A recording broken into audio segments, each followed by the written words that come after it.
Yes, you read that title correctly. Square Enix has stopped selling Final Fantasy XIV because it's too popular. There's quite a few reasons for why this is happening, so in this video I'll be telling you why they stopped selling the game and some of the crazy things Square is doing to stop the sales. You're going to want to watch to the end because you won't believe some of the stuff that's going on with this game.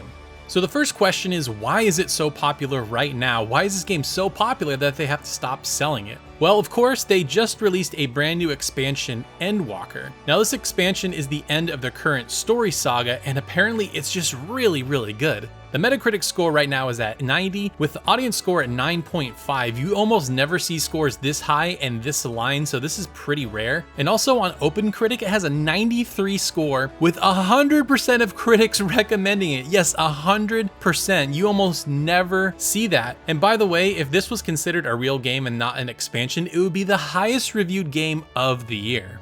Oh, and by the way, for those keeping score at home, this is the same team that's making Final Fantasy XVI, so if you've been at all worried, you shouldn't be. Also, something to keep in mind is that World of Warcraft has been dying for a while now, and with all the bad press that Activision and Blizzard have been getting, Final Fantasy XIV is kind of pulling in players, and it seems to be hitting its stride at the perfect time to kind of bring in new players, so this is kind of just the perfect storm for the game. Now, why did Square stop selling the game? You never hear this. What company would not want more money? I can't imagine somebody going, no, I don't want more money. Stop giving me money.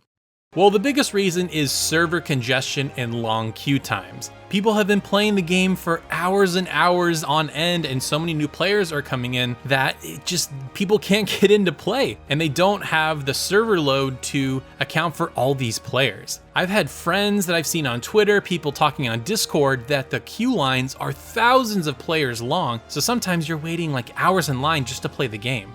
Now, a simple solution you would think would be to just add more servers, so why haven't they done that? Well, game director Naoki Yoshida actually addressed this in a letter to the community. Now, without reading the entire letter, he essentially said that they've tried to do this, but parts are hard to come by because of COVID, and they won't even have a roadmap to expand servers until the end of January. And what's really wild about this is that they may not start selling the game again until February or March of next year, or possibly well beyond that. Now, of course, something to keep in mind is this is the beginning of the expansion. There's going to be a big flux of new players, and as time goes on, they're probably going to play less, and the server queue times won't be as bad, but still, to consider that they won't even start selling the game for months is wild. Now, the other question to consider is, how have they stopped selling the game? I mean, there's tons of retailers out there that are selling digital codes and box versions of the game. How do you stop selling the game? Well, according to Square, they have halted digital sales to the best of their ability, and they've been working with retail partners to slowly phase out selling the game over the next few days. Now, can you imagine Square Enix going to places like GameStop or Amazon and being like, yeah, can you not sell our games? I know you're trying to turn a profit and you want to get some sales and people in the door, but we just don't want your money. Now, something else to keep in mind if you're a free trial player, at this point you can only play at really odd hours, like really late at night or really early in the morning, again, just to give priority to the paying players. And if you are a paying player, they've previously given you 7 free days of playtime that you don't have to pay for, and because of all this server congestion lately, they've added an additional 14 days. So in total, you're almost getting 21 extra free days because of everything that's been going on, which I think is a really nice gesture.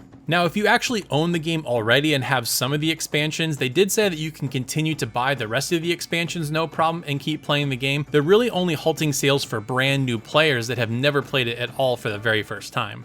Something else that they mentioned in this letter to the community is that they've stopped all new advertisements, although because of how existing ones have been set up, they're going to continue to run their course until they're finished. And what I find really funny about that is that this whole situation is almost better advertising than they could have ever paid for. Why run ads when people are saying, I can't even play the game because it's so good and so popular? And I have to say, it's working on me. I want to play the game. I've played the base version, the Realm Reborn, I've played that, but I haven't played any of the other expansions. And the excuse I keep saying to myself is, I don't have time. It's a game that takes up all your time and you have to pay a monthly fee. I don't want to do that. And I say that as I sit here playing Genshin Impact every day and paying for the Battle Pass and the Welkin Moon, which all that together is basically the same price as the monthly fee for Final Fantasy XIV. Let me know in the comments if you've been playing Final Fantasy XIV, if you've been sitting in long queues, or if you're thinking about joining for the very first time. I'd be super curious to hear what you have to say. Now, if you love Japanese role-playing games and you haven't already, be sure to subscribe for more videos just like this every single week. I also have my top 5 JRPGs of the year coming out very soon, so you won't want to miss that video. Thank you so much for watching, and we'll see you next time.